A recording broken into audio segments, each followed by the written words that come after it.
Thanks for coming, everyone. Right. So Joe Burtard, I own JR's Carriage Service, which is a horse-drawn carriage company and equestrian-based business here in Western Colorado. So we lease horses, we do wagon rides, wine tours, and horseback rides. And I got involved in skijoring. It's something I've always been aware of, and I decided I wasn't getting any younger, and decided this was going to be the year I did it, and signed up for Ridgeway. Was my very first one, not knowing a thing about what I was going to do. So took some pretty ranchy horses up there, and winged it. We didn't know what kind of equipment. I don't even think we read the rules before we showed up, and got involved, and now we're deeply into it. So. My name's Branden. I make my living, I guess, really just kind of like Joe in just like the Western space that is the world. I get the honor of being the coach for the rodeo team at CMU, and then I make really the majority of my living traveling as an announcer. I get around and do mostly rodeos and skijorings, but also things like I get to work the Mustang makeover that's going to be coming up here in August. We do a lot of event production. We do everything from demolition derbies on down. I think I figured out we are home 8 weekends of the year, so we're crazy, but we're in it. My jump into skijoring was actually Ridgeway. Ridgeway was my first one.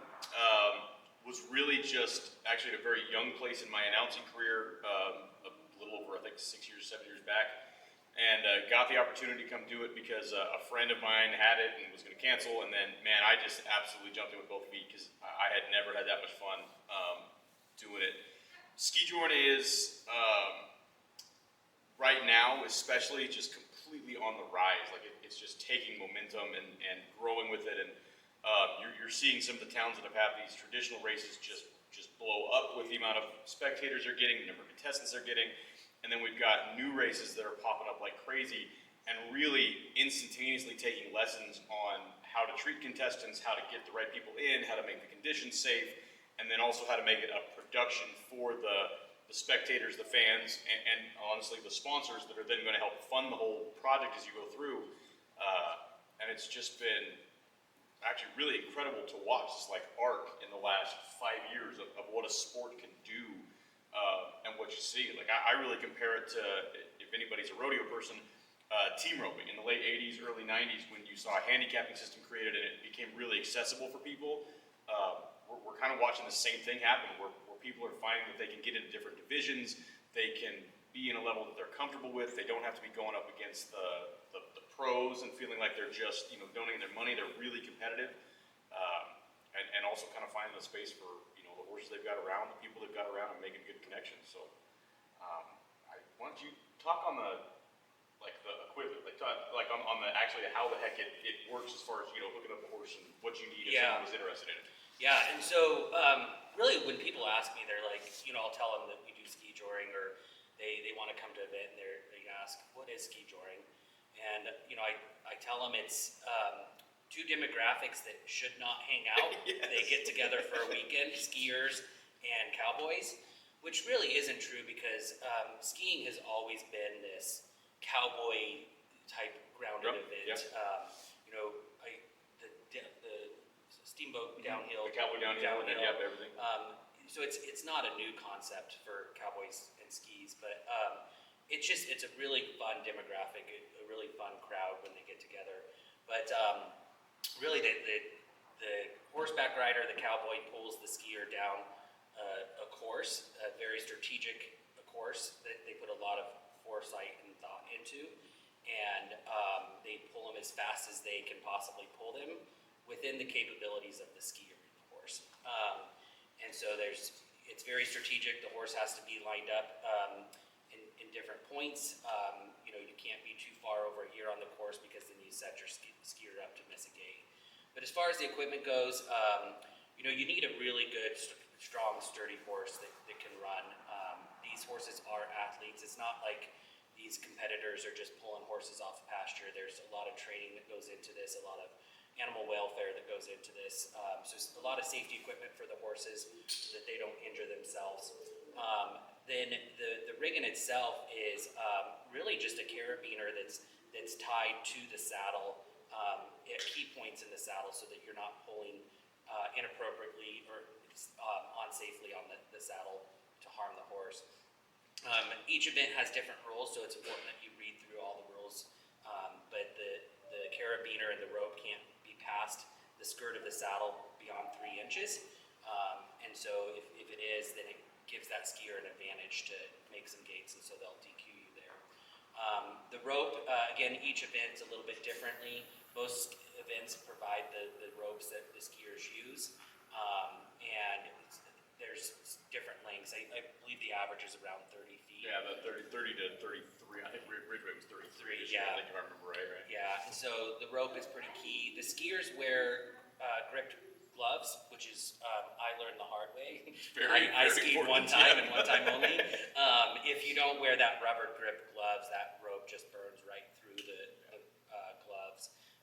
And those gloves, they go through them like toilet paper because the rope burns through them, so you bring multiple gloves. Helmets, goggles, a lot of times depending on the weather conditions, you'll see the horseback riders actually wearing goggles so that they can see because that rain and snow gets in their face. But safety, I think if you looked at anything on the equipment, a lot of it comes down to safety. I'll be honest, the very first race I did was Ridgeway, which was honestly a blessing for me because it's a race that they take very seriously. They take really good care in how they prepare the track, how they deal with animal welfare, footing, competitor safety. It's very professionally run, very structured race. It's definitely not your backyard hoopla. And it was great for me to see because I'll be the first to admit that I probably had a poor preconceived notion about Skijoring, that I thought it was just a bunch of, it was rednecks and hippies, and they got out and they were going to be going, and I really in my mind almost thought that I was going to be playing defense the whole day of watching horses slip and trying to have it happen. And I think I've been doing this now for 7 years. I think I've seen one accident. I mean, the percentage of accidents or slips or anything in the skijoring world is far less than what I see in the rodeo world. Even, with just, and it's just a matter of horses going competitively hard. It's not an unsafe spot. We shoe them specially. There's popper shoes on them, we call them. Basically allows rubber in the shoe that then extracts or pops and pushes away the snow so there's no ice ball buildup in it.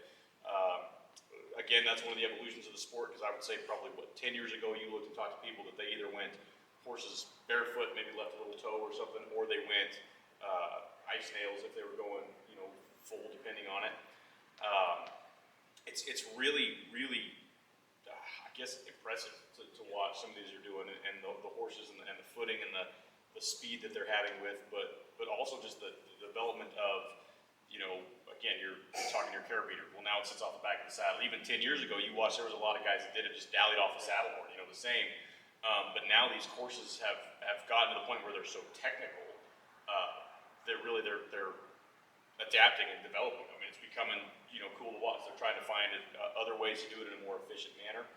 I guess I'll say, just for giving a wide berth of what it looks like, there's kind of 2 types of courses that we see run. There's straight tracks, and then there's a curved track.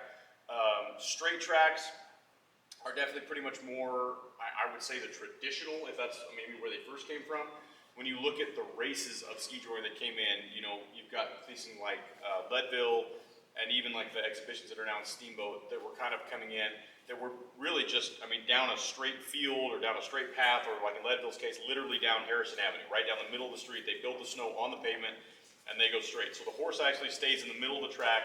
The skier then goes laterally left and right on either side of them, hitting jumps, hitting slalom gates, making penalties.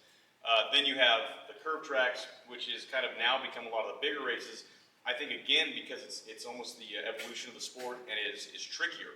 The straightaway tracks are definitely a horse race, and then depending on how fast a skier can get, the curved tracks we've really seen actually develop a lot of communication needed between skier and rider. Because as Joe was talking, if you get that centrifugal force pushing somebody out on a 33-foot rope, and then they've got to dive in because they've got to get back across the slalom gate this way, if your horse leaves too fast out of that corner and you're pulling them too hard, you're face planting your skier, and that's where you're going to get him to have either force him to lose the rope or you're going to force him to break that penalty, and because you're not allowing them the time to develop and actually swing wide. So it does become a lot more of a skill set event rather than just a kamikaze down the middle of it. And I think that's the biggest misconception is that people go to these events Yeah. and they think it is just this horse race, but it is very strategic and a lot of teamwork and communication, just like team roping. Yeah. I mean, you're in it if you as the horseback rider fail your skier, they're not going to finish the course. Yeah. Yeah, and you do have, a really cool mix of everything for beginners. Again, I keep going back to Ridgeway, but it's really just because it's the closest example for anybody right here in Junction that wants to be able to develop out. Ridgeway even now has grown to the point where their race is a 3-day race, and literally they put on Friday almost with the sole conception of giving some beginners a chance to come in, and they look at their equipment, they make sure everything's hooked up safe, there's no rush, because in the open and the larger divisions, it's still like rodeo that you understand that not only are the competitors competing, but it is a bit of a production value. That's where you're getting your ticket sales, and that's where you're kind of getting the excitement factor that's looking. So it's go, go, go, and go. But the races like Ridgeway that are now developing almost a novice day, really allowing people to get into these sports. And then you have different divisions as you can step up. You have a novice, you have a sport division, which I would call amateur division. It's still pretty impressive because you still really do have a lot of it. But it kind of can, for different reasons. You can have skiers that are maybe kind of testing the boundaries of their limit as skiers. You have horses that, the reality is, anybody who's been around rodeo or barrel racing or horse racing or anything, if you race me in a foot race, some people are going to be faster than me, some people are going to be slower than me, and it does break down those divisions and allow you to have a horse that you really trust, that's really broke, that's really great to work with, but might not have that 1D or, thoroughbred handicap speed. And still put together some really cool runs. And you've got big time barrel racers that are starting to bring horses into this. You're watching skiers that are literally Olympic trial skiers and competitive skiers. And we had 2 guys in Idaho that literally had skied on the World Cup for Germany, like they came in to try it. It was crazy to watch because the skiing, I have been told, I have not skied, so Joe could probably speak more to this. But on the skiing side of it, if you watch, and from the description I've got from talking to some of the guys, is it's very, very different from downhill skiing. In downhill skiing, you have got the consistent factor of gravity always pulling you with the same amount of pull. And if you need to hit an edge or you take a corner, you know exactly kind of how much you're going to be able to slow down based on the conditions of it's really icy or, powder. Well, in Skijoring, your motor is independent and it is in front of you. So if you go to turn and the motor doesn't slow down in front of you, you're not a very good brake. Like a dude on skis is not going to be a very good brake for a 1,200-pound horse that is going and running full out. So you really have to be aware of how smooth you can make your transitions and know that forward momentum that's always pulling you forward from a center point is going to be different than if you're going down a hill gravity, and even as you turn, gravity is consistently pushing you, down that hill as you go forward. So that would be the biggest, I think, difference, and maybe for skiers getting into it, that they have to get that feel and effect. Yeah, and you'll see those skiers work that rope. There's 30, 33 foot of rope, and those skiers are climbing that rope to shave off milliseconds. The time starts and stops with the skiers. Good point. A lot of those skiers will start way back on the rope, and then as he's talking, every foot or so, I'm sure it's probably worth a couple tenths of a second. And when you're getting to some of those divisions, most races are 2 head, so even at that, a second difference is huge over the course of 2 days. Yeah. So I got a couple questions. Yeah. So, I've seen it. It looks pretty cool. But what's the first one? So you said communication. Like, how does a skier communicate to the rider? Like, what are typical strategies people use to actually share some information? Yelling. Like, what do you do? Like, back there, I'm in trouble, or what do you do? Well, it's a lot of it. So before every race, you do a full course walk, kind of the same as you would like a jumper's course or a steeplechase course or something. And you do a full course walk, and you'll walk it. Skiers and riders will walk it fully. And of course, especially at the higher levels, when you've got your professionals that can kind of see how everything's marked out because they've got the experience, there's a skier that's going to tell you, hey, you've got to wait for me here. and So then it's you'll like wait. planning ahead of time. It's not like in the race there's some It kind of like. still is, because you'll get a lot. If you go to the races, you'll hear as a skier comes out of like a corner. Once they know they're in control, they'll give a yeah, or they'll yell to give a verbal cue. Oh, like. Yeah, something like go go go. All right. Typically, if they're yelling whoa whoa whoa, it's too late. Not much you can do. Yeah, there's not much you can So I was thinking do. what you could do is like you set the rope, right? So like one thing the skier has control over is to let rope out or Yep. in. Right? Yep, So and then gloves come in Right. crucial so that you have the ability to do that and not just okay. to do so. Yeah. Some of the best conversations and planning and communication is at the start gate. So it's a draw. So you're randomly selected on the order that you go. Typically at these events, the second day is in reverse order. So if you were first to go on day one, you're last to go on day two. But and the course is different each day. They change it up, so you can't rely on your runs the previous day. Walking the course is critical, and knowing your abilities. I mean, I pulled some of these events 4 or 5 different skiers, and they all have different abilities. Where this skier is really strong, this skier may not be as strong, and just knowing their abilities. But those first, 5 runs out of the gate they really set the course. So you watch them. And you see where those skiers are at, and you see where those skiers fail or aren't making the gates. It's a penalty if you don't make the gate. You can hear a little bit from the skier behind you when you're pulling, but you're in a moment. You're whipping. That wind's whipping by you. And in 13 seconds, you're down that Pretty course. quick. Yeah. The crowd is a good indication that you Oh. lost a skier. Right, yeah, you can hear real fast that, oh, So, yeah. You can hear real fast when things have gone south. But you know what else is a good communication tool is the other competitors. It is one of the greatest communities I've ever been a part of. I mentioned that we showed up not knowing a thing on our first day, and the Euristas took us under their belt. They gave us their riggins. They showed us. They walked the course with us. They set you up. It is competitive, but it is competitive in a fun way. And so those first couple runs, those riders come back, those skiers come back, and you hear them say, man, that third gate on the right is hard to hit. That horse needs to be over. And so as those skiers or runs go on throughout the day, you see them getting better and better because they're helping each other out. So okay, how about some? I guess kind of getting started. I really hadn't appreciated it until you said it about how the fact that the horse is the motor and how that completely changes how you ski.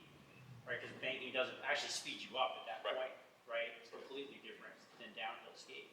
So, like, what do you recommend for someone who wanted to like practice or something? Like, how would you get started? Just horse and go? And Horse try it and go, out? or go. Go. We've had a lot of the kids will go in different events. Go with a 4-wheeler back behind. I mean, a set of rollerblades on pavement, I'm sure be at least the feel for the first bite. But go out in the wintertime and just find some fields, some flat fields around here and try it, and just get used to that pull at first.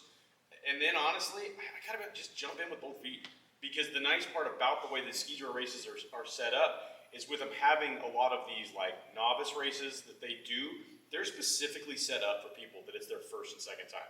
But the Skijoring community, of all the things I can brag on them for, one of the big things is the fact that they realize the only way to grow their sport is to bring people in from outside of the sport, to invite them into that. And to do that, they know that they have to set things up where you're not just going to show up and get blown out of the water and be intimidated and have a bunch of, hard-going professionals only at the race, because then it's just going to seem, it'd be like me walking onto a baseball field of pro athletes. Like, okay, great, that's fine, but my softball game ain't going to work here. So I think it's really, that they've really set themselves up for success in that regard, where somebody who literally knows nothing can make about 4 phone calls, because I don't know what skis or what length of skis to tell you to ride for, don't show up with some big heavy powder skis, like that's about all I know. But they've got it all set up where people will take the time with you, they'll set you up for success, and then they can match you with people. The good news is, if it's your first time and you start to feel out of control, you can let the rope go. Now, it's a no time, but on the safety factor, that's also one of the beautiful parts about our sport is, if you're ever honestly feeling out of control, you just open up your hands and you let the rope go, and no harm, no foul. Like you're still on 2 feet and you're good. Now, of course, you watch as competitors go through the progression of getting better. You see them starting to hang onto that rope a little more because they're pushing through it. And yes, that's when some of the wrecks happen, but that's skiing too, you know, when you start getting that speed and start challenging yourself on it. I would not let go.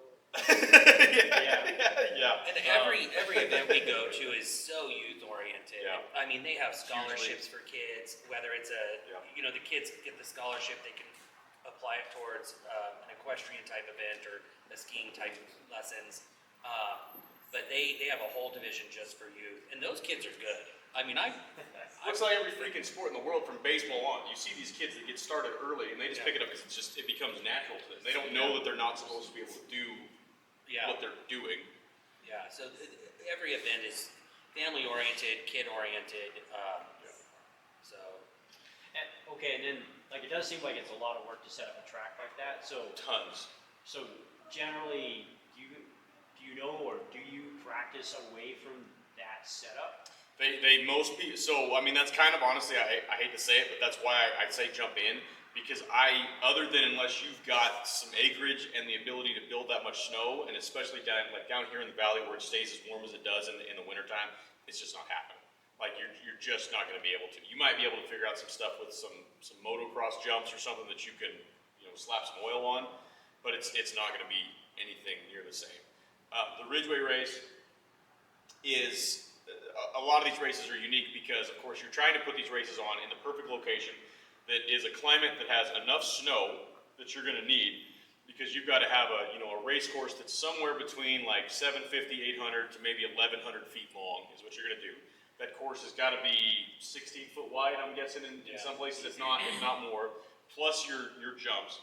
So in Ridgeway, for example, this year they didn't have a lot of snow. The Weber family, they own a ranch that's right there by the course. The Skijoring is their passion. So they literally bought a snow-making machine, machine, okay? 1.6 million gallons of water is what it took to make the snow for their course. Which, of course, works great, it melts and goes right back in the river where it came from. But yeah, well, I mean, we're literally talking, 1.5 million gallons of water is what it's taken to build the snow for this course. They built all that snow. Manufactured snow is actually beneficial. It's better for the courses because it has a higher moisture content. But then they build the snow, they tarp it, and then they build the course basically 2 days to 3 days tops before the event. Because that snow condition is actually probably one of the most crucial factors of the safety piece of it. You don't want it too deep because then it gets like heavy sand in an arena, it's too deep. You don't want it too shallow because if they punch through and they hit whatever hard pan is underneath, like in the case of frozen dirt, in the wintertime, or if they do it on the streets, they hit that pavement. If they actually punch all the way through that, then you hit a solid surface and then you slip.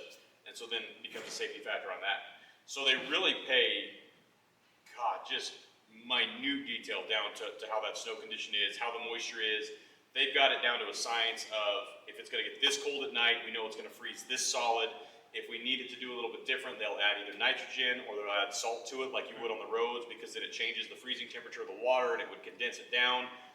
They basically know that if I put salt on it here, it's going to act like a glorified Zamboni machine because you're going to get the top layer to melt a little bit, and that moisture is going to seep down, then it's going to freeze hard at night, so that sand or the snow itself is going to be really firm in your hand.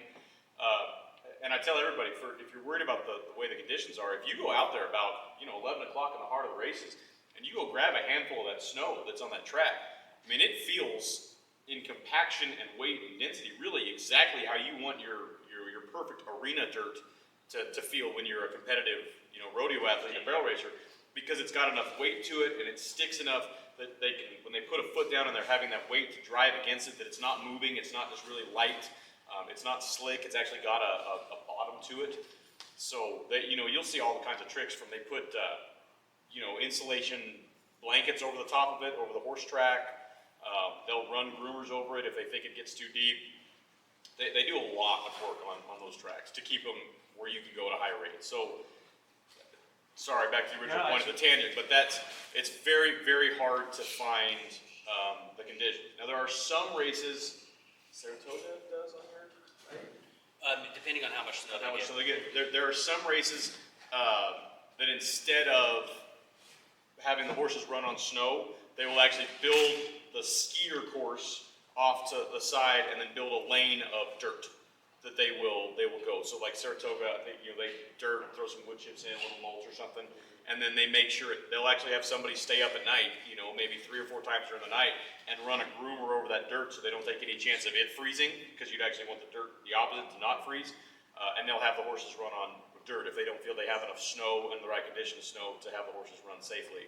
And then the skier will just be on a ski course that basically is 5 foot over, as close as you So can. that was something I wondered when I watched that. So the horses aren't shod some interesting way, just regular, because of the ground. Effectively, they're running on something that would be familiar. Do you put popper shoes on yours? We ran boreum. We stopped Okay. running boreum on ours for safety for the horses, because that could clip them. Everybody has their own technique. You'll see riders change out their shoes depending on what the course is going to look like. Barefoot is poppers. I've never tried those, but we've run barefoot, and we've had pretty good luck with the barefoot. So when you say barefoot, you're just like no shoe. Barefoot. No shoe. Yeah. Leave a little bit. Because of the toe. only place that I've ever experienced or had some people tell me that they get in trouble is if you put a shoe on that would be like a slicker shoe that you would use maybe for like cutting horses and sliders or something that doesn't have a lot of traction. It's the same as, I don't know, we used to get it when we were working feedlots back in the day, but you'd get snow that would build up in the shoe, and it would stay in the shoe, and it would just be like an ice ball, and then all of a sudden you got a horse walking around on, ice balls, because the ice is level with the shoe, and you don't actually have any grip on the toe. So the popper shoes that he's talking about basically have like a rubber lining in them. Like flexes And then keeps flexes that and it pop pops that out. Okay. Or going barefoot, since there's no shoe around the edge, really there's no place for snow to get stuck in, right there at the frog, but no place for really snow to get like a big snowball effect stuck in. It falls out a lot easier because there's no compaction around those three sides of a horseshoe basically. The boreum that he was talking, it's like call it a spackle, I mean, is that the right word for it? It's a really hard metal, and you heat it up with a torch, and it's kind of like a little sparkler, and it creates this kind of like a gravelly type fill on the shoes. Okay. The problem with those and the spikes is when those horses get to go and they can clip their legs, and it's not forgiving. And so we kind of stopped doing them. With our draft horses, we run the boreum for traction on asphalt. But going back to the course, the course really is the foundation, and I don't think anybody understands or appreciates the amount of resources that go and time that goes into building those courses. In Saratoga, good snow year, but the course just didn't quite meet what everybody wanted to do for safety, and we set for 3 hours. Stopped the race, set for 3 hours, and not a single complaint from anyone as they rebuilt that course. Because if that course, the footing isn't right, it's dangerous for the horses. And if it's dangerous for the horses, it's dangerous for the rider, it's dangerous for skiers. And so, one thing I appreciate about these course builders is they all have this equestrian type background. A lot of the people that are building the courses are also running the horses and the courses. And so they do truly care. Yes. It just seems important to point out, maybe, is that what you just said, like, it takes a lot to set up a safe course. So, like, kind of don't try this at home. Like, it'd be pretty Totally. difficult to Please. make the same kind of safety kind of area, and you have ice or something under there, it'd be a mess. Yeah, it's the lengths that they go to on some of that. First of all, you realize like we're doing this in wintertime. So talking to a couple of people, like the ideal temperature that you're really trying to get it to where people are competing at during the day is like anywhere between like 22 and 27 degrees. Like that, they will tell you like if there's a little bit of a cloud overcast and it's between like 22 to 27 degrees, it means your snow is going to stay firm. The sun's not beating down on it to warm it up, so you're not getting a lot of that melt on top, and so everything stays firm. Like that's their perfect day. I do know of some races that do get canceled or delayed because it's too cold, because they don't want horses running in that cold temperature. But again, from my experience, not knowing really what I was getting into, I was amazed. I'm like, oh my god, it's 18 degrees outside, and we're gonna run horses, and they're like, well, yeah, like what do you think we train for? And you got to realize that they're very serious, especially the pros. I mean, they're out there long trotting horses. This is their exercise program. It's just like a marathon runner or a skier or a biathlon contestant or something. Like these are the conditions they train in. And I mean, I've yet to see a horse adversely affected. I mean, to be really honest, I mean, they've got everything from, the one guy in Leadville this year literally had a oxygen mask.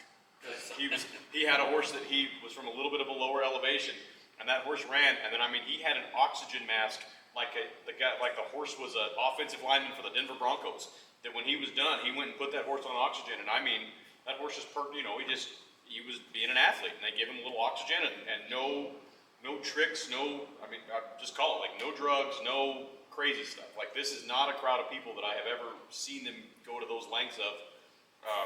One, because they know it's not sustainable. They're doing this every weekend, so the only way to make sure that you've got a horse that works every weekend is to make sure they're in shape the right way, they're fed the right way, they're taken care of the right way, they're treated the right way, they're hauled the right way. I mean, it's a really impressive, all-encompassing strategy, I guess. I mean, I don't know, I cannot say enough good things about the Skijoring people, the community, the way they handle their business. It's really different for me because I come from the rodeo background, and Skijoring was kind of a welcome change to how rodeo kind of felt 20 years ago. Not by any bad way, but rodeo nowadays, if you're making a living as a professional rodeo athlete, or even a mid-level rodeo athlete, in the summertime, you go to a rodeo, you turn around, you drive your butt to another one, and then you turn your butt and drive to another one. You're trying to hit 5 different races in 5 different rodeos in 5 different towns, on 5 different times, up at night, slack sometime, and on. Skijoring is such a community because everybody pulls in.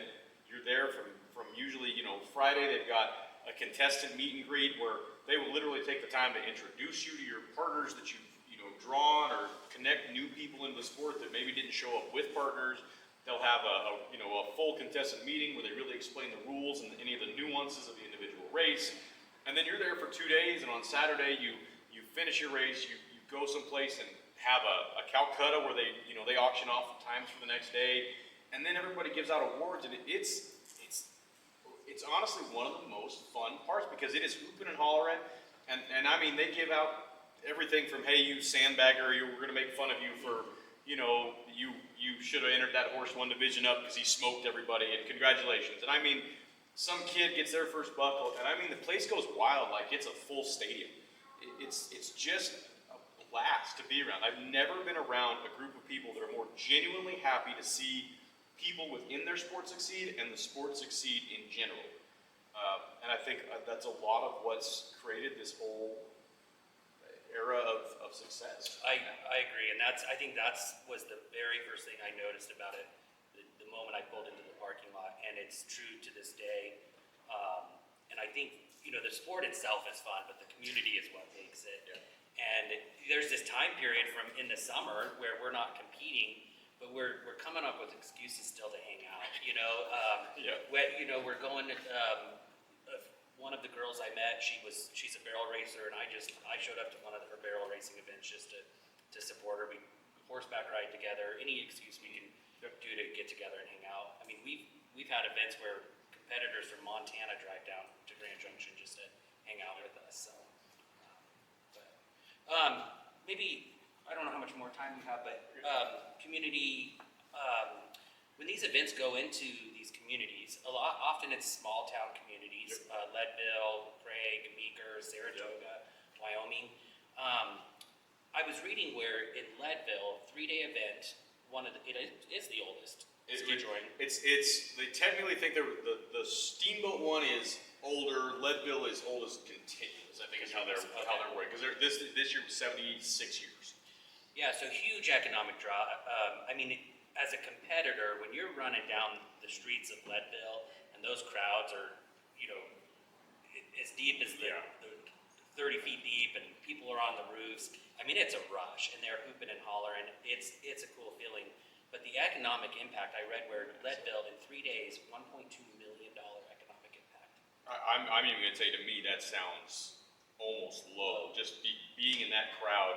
I talked to Duffy Council, who's one of the main guys at Leadville and puts it on, and this year they were able to, between kind of watching traffic coming into town on the days of, and then doing a lot of geo-tracking on phones, I mean, their estimate was literally somewhere between 8,000 and 10,000 people were lined up on Harrison Avenue all the way down. And what, an 8-block race? I mean, I think it's 8 blocks down is what the total race is. And I know I couldn't make it from the announcer's booth to the coffee shop down the road in a 20-minute break to get a cup of coffee. And the lady at the coffee shop had actually set us out a pot of coffee to tell, she's like, hey, if you guys need a pot of coffee, we gave her a $20 bill at the beginning of the day, and she had a pot of coffee, said to show up and get, and we couldn't get to her. We had to send somebody else to run for us, because in a 20-minute break between races, we couldn't get there. And it was just, incredible with the amount of hotel rooms. We talked to Grand Lake. I mean, the mayor of Grand Lake, we got to do a meeting with him, and they were just thrilled. I mean, they couldn't believe we could get that many people in that side of space. Ridgeway, I know, is the same deal when you look at the amount of people that they're pulling into their race and pulling up. And it's a lot of, some people come up for a day trip because it's right in the middle of the day, so you can come up and, drive up and then sit at the race between 11 and 3 and then have plenty of time to get home. It's not like you're stuck someplace late at night and then feel like you're gonna have to drive home in the adverse conditions of winter. You can come up and see basically the prime of the day as you're doing it. But these races have just been huge. I mean, it's been crazy to watch, and really fun to see what businesses are getting into it. Because again, as it's that mix of cultures, you get to see what different places come in. I mean, you get sponsors, everything from the power sports company that are also the snowmobilers, and that crowd that enjoy the winter sports. You get, of course, any company that's tied in on the western side with the horses, from tack companies and all those, to Wrangler and Cinch and alcohol companies, because both sides will have a drink now and then, if you will. And you see just this correlation that comes through. It's kind of the perfect storm. I mean, it really is the perfect storm of getting people in and then seeing what they could do. And the options with it are almost limitless, because you've got this course, but yet you've got the ability. It's kind of like the X Games. You've got the spectacle that is the actual competition in front of you, but then you've got space to engage kids and parents and families and put a live band out there, for crying out loud. So they've really got this ability to just serve almost anybody's entertainment desires all in one spot. You get the western side, you get the extreme side, you get I'm out in beautiful Colorado with blue skies above me, all that. You really put it all in one place. And during a time where those communities, Craig isn't necessarily a ski town. Right. Craig isn't a ski town. They're suburbs of, if you will. And it is a great revenue. Oh yeah. It gets people Well, in. even your Leadvilles, your Ridgeways. Even if you are a ski town, in the middle of the day, that's usually when everybody's up on the mountain. Right. So what a better way to get people down actually in your town buying breakfast. I mean, even if they decide to stick around for one day, buy breakfast or buy lunch. I mean, that's money that stays, right there in your little, area. Well, it doesn't even seem to fit like a ski town, kind of built wrong, that big flat course, sort of a different place. You don't really need that. You don't need that much. I mean, you need literally. I mean, you probably need the courses themselves. The longest course we ran on this year was about 1,000 foot. In length, and so you need a staging area. You do need a lot of run out. That doesn't include the fact that you need probably another 1,000 foot of run out to really be able to safely pull horses down and get everything. Depending on the rider. Right. Depending on the horse, I should say. Yeah. We've seen a couple of them crap it and decided to be excited and run, but yeah. Here's a Yeah. just a couple more No, go ahead. questions. It seems like you were talking about other things. It seems like it'd be fun to have some little version like I don't know, maybe like BMXers or something like that, like somebody with the bike you see with the big tires in the wintertime.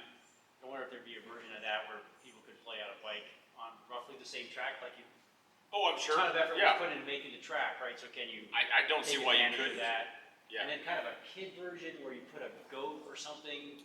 They do. Right, They do a something lot of like the kid that. versions. They'll do it like at the end of the races at Leadville. They have a full afternoon of. They do it with snowmobile, but something like that. For the little kid, depending again like how level dependent, they'll do it with a snowmobile so they can 100% control the speed. I mean, so you're not having take a little bit of that animal variable out of it for the younger skiers as they start to get into it, or in the youth divisions or the novice divisions. A lot of parent-child where, mom and dad are the ones controlling on the horse side. Okay. Yes, you do still have some kids that are 9, 10, 11, 12 on, some old trusty horses of the, the families, like the nice old 20-year-old gelding that's been there, done that all their lives, and you couldn't kick them out of a trot if you tried, kind of thing. So God bless good horses, because you have a lot of those in a lot of places. One of my skiers, he's out of Castle Rock. He's a really competitive water skier, and he came into Jerry. I didn't know that. Yep. Yeah. And he's always kind of wanted to do this, just like the rest of us, and came into it thinking that the water skiing That's background. the water skiing background would be kind of better than downhill skiing, because it's kind of that idea. Same, of you're getting power, pulled. Yep. like And, the and he banking said stuff it's would actually be after the kinda first similar. 2 runs, nothing like it. Yeah. So he Yeah. said there's Okay. some similar things, but The races. yeah. So it's kind of it's hard to practice. Oh, so this year we did a couple of races where, again, as we've just watched the sport develop, like we've seen in the first couple of years I did it, everything was pretty much, within reason, kind of in the same train of thought. You had a course, your difficulty was completely just based on maybe the length of a couple of jumps, the height of a couple of jumps, how sharp of turns you had to take to get to gates, coming off of a corner. Then this year we watched a couple of races really just decide, well, we're going to do all kinds of crazy nonsense. We have one race we call it the twisted switch. You literally have to run half the course, and then you have to stop the horse in the middle of the course, and then the rider and the skier have to switch places. And It's really fun to watch. It's hilarious to watch. Now, it's, there's going to be a wreck once or twice. Usually it always ends up in somebody getting injured. But it's hilarious to watch. This year there was a big air or a trick contest where you had a horse. They set up a jump where the only pull and the only momentum you got instead of coming down the hill was the pull of a horse, and then at some point the skier has to, release the rope, veer off and hit it. That one probably amazed me the most of anything, because as you go forward and you see the race, it's still, you realize, at least logistically, that you're running about as fast as a horse can pull. And when I watch the Olympics and I see those guys flying down the hill getting ready for the big air jumps, you're just like, God, they're screaming down that mountain. And you watch like that big air, and you see just how they hit those jumps and the amount of force they must have in that momentum to then get the height that they do. It really actually put into context for me just how much force was there pulling them across that course before they let go of that rope. Because here they are letting go of the rope and they're still skiing the 25 foot to the jump, and they're still getting 10, 12 foot of air and being able to, pull off a flip 180 or whatever. I don't know what the name of all the trips are, but it's, they're getting 2 or 3 full rotations and then able to, completely release and hit the ground without it being tight. But these events have to do that. They the sport is growing so quickly that in new events popping up in new communities, new contestants, and there's cutoff times. And so there's events that we didn't make it to because I procrastinated to just an hour too long on getting registered. But the event's growing, or the sport's growing so quickly, and the competitors are getting really good. And they have to, these events have to push those competitors to their absolute limit to keep it competitive, and to kind of balance this influx of new competitors coming in while still supporting those new competitors. Here, I'm gonna go help out. You're good. Well, this is the rest of the recording. Yeah. But yeah, like, the other question would be like, if you're getting started, like you said you had 4 names or something like people. Oh yeah, Maybe just figure go it out. ahead. But I gotta. Anybody in the community. Yeah, anybody in the All right. community will literally give you the shirt off their back or the saddle off their horse. It's pretty fun. Okay. I want to talk, the last question I'll ask you then. How do you feel in the sport with it not being a standardized association? Because I've got these mixed feelings on it, and I've talked to a lot of people in the space. You as a competitor, for me as on the production side, it really doesn't matter because having a standardized race doesn't matter to the community there. As long as they're getting to see a show, it's the same as any rodeo. There's a lot of times that as long as you're seeing a show, some of the crowd doesn't care if it's a DRCA college rodeo, whatnot, as long as it's a quality product to them. On the competitor side, how does that balance for you? Yeah, and I've had this conversation a lot, especially with myself. I have mixed feelings too, and I've been reading a lot where it is kind of moving that direction, and eventually I think it is going to happen. And there's some value in that. I think, as a competitor, knowing that the rules for this event in this community are different than the rules that next weekend at the next community, does add some confusion, but it's pretty minor. I think I hate to see it move that direction because the things that I love about the Craig or the Meeker or the Ridgeway event, the Saratoga event, is unique to them. You know, it's very unique to them, and that's what I appreciate the differences between them. If you standardize that, then you kind of take away that small town value, which is really what this sport was intended to be. That has always been my exact thought. I love the nuanced versions of each individual race in every town. It's just a different feel. And I know you're going to keep a lot of that feel of it if you're in a different spot. And I understand too what the benefit would be for a National Banking Association on advertising and really like being able to have that power of marketing to be able to maybe expand the sport even more. But yeah, I'm with you. There's something about each of these individual races. I also, knowing a lot of the way rodeo works, I don't mind a race being unsanctioned by a governing body because it almost adds a level of accountability to that race. Right. Because we've seen it a lot of times in rodeo where, okay, if you're a circuit cowboy and going to the rodeos in the circuit, or a CPRA cowboy going to those rodeos, you may very well go to a rodeo that's not the best rodeo, but because it fits the points that you need to go, or you need to get another race in your qualification system or something in there, you might go to a rodeo, so you actually could have a rodeo that maybe is not a good product for like contestants surviving, essentially, because people have a need for it because it fits the bill. Where in Skijoring, again, the coolest part of it is we're seeing now races popping up on multiple weekends, where for a while there was pretty much, everybody knew the same schedule, because unless, you wanted to drive 1,000 miles out of the way, you knew this weekend was Meeker, this weekend was Ridgeway, and now we're starting to see that within, a couple hundred miles, you've got some choices. Well, I think that's great because that's accountability for the producers to make sure they're putting on a quality, safe, reliable, fun, feasible race. Agreed. Because if they're not, now your contestants have got options.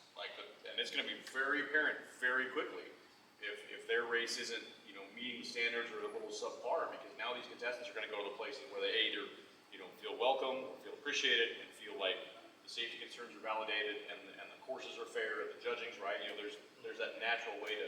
And the payout. Yeah. Yeah, and these events, they're not cheap. They are not cheap in the amount of money that it takes to put these events on. And so that's where this sponsorship would add some value to it. I mean, there's, weather is a big dependent on whether an event happens or not, but also sponsorship dollars. The funding that goes behind it. So. Yeah. And we looked at it because I was talking with Weber's, getting to look at their budget. It's very comparable to putting on a big time rodeo. You and I get to work with Laura around her with this rodeo. Like looking at budgets, I mean, it's not a cheap endeavor. By the time on the Skijoring side, it's not bringing in buck and stock and cattle, but it's sure bringing in equipment and man hours to build courses and then operate. So yeah, there are some ways to do it at a very grassroots level and do it right, as we've seen with some of the races that pop up as they start and get a chance to start really organically. But as you grow it, I mean, everything still comes down to money when you're putting it on. Right. And the best way to keep that cost from hitting your competitors is definitely through community support, sponsor support, ticket sales, whatever you can do to kind of build the. I'll take all the horses, just let it know. Yeah, and the event itself, the sport itself is entertainment, but a lot of these events are now adding that additional entertainment value, concerts and skiers jumping over hot tubs and, just making it really fun. But let's talk a little bit about the attire and how the attire is just the individual flair, and again, the way that the community of it all just, I mean, have you been to Pagosa yet? No. So every year, their biggest tradition is the costume contest. And I mean, last year we had, Lloyd and Harry from Dumb and Dumber imagine costumes, and people just I love it. I wore leopard. First time in my life I wore leopard, and I was proud to wear it. I was supported in that effort, and I guess the attire is, it's its own little red carpet thing, and social media has really lit a fire under that and embraced the costumes, and I think the viewers on social media love that. So. It's just that culture of being having fun. Yeah. I mean, you might as if you ain't in it to have fun, then go the hell home. Because I'm Yeah. sorry, like you're just gonna be miserable. You're not there to enjoy it. Because Yeah, I think Goodwill sales skyrocket right before Skijoring season happened, because wherever you can find a ridiculous costume to put on, but it's classy. It's it's a fun group, and so. Yeah, do it. I guess bottom line, if there's anybody that's interested in going fast, having fun, being around some of the genuinely best people you will ever get a chance to make acquaintance with, and just have fun, go to a Skijor race. There's a couple of places you can find schedules. Again, since there's not a standardized association, there are some people that try to keep track of schedules. I think Skijorusa.com is a great resource just because they post schedules out there, or get on Facebook and go. I mean, again, within just a shout out to some of the races that are here locally. Meeker is going to be this year, I think, the first Saturday and Sunday after New Year's, and then I think second weekend of January is Ridgeway. Third weekend of January there's one in Pagosa Springs. Craig is first weekend in February. I got to look at. Yeah, I can pull them up. And then Grand Lake, I know, is that last weekend in January, I believe. Last weekend in January, and then of course Leadville is always the first full weekend in March. But just, I mean, type in Skijoring 2026 into your phone, and some options will come out, and they're all worth it. Again, they're great races. Yeah, or even just throw it out on their social media, and there's enough people in the sport now that they can direct you. Yeah, somebody will find it, and they're worth it. I mean, and they're fun for kids, they're fun for families. You can go out, enjoy, and go see some really cool towns that have a great reason to come. Yeah, spend a little time in a week. And don't stay in the spectator area. I mean, come back. The contestants would love to interact with you. They'd love to get you involved in the sport in any aspect. So. Yeah, completely. So. Cool. Any other questions? I think we're good. Okay. Have you ever heard of Skijoring? This sport combines skiers, horses, and an obstacle course all in one. For this wild competition, skiers race across the snow pulled by a galloping horse to compete for a cash prize. All competitors must collect all of the hanging rings to avoid a brutal time penalty. And here's the twist. Teams are randomly chosen just before the race starts, so every round is full of surprises. Leadville has been hosting this event since 1949, and it's now a Colorado tradition that you can't miss.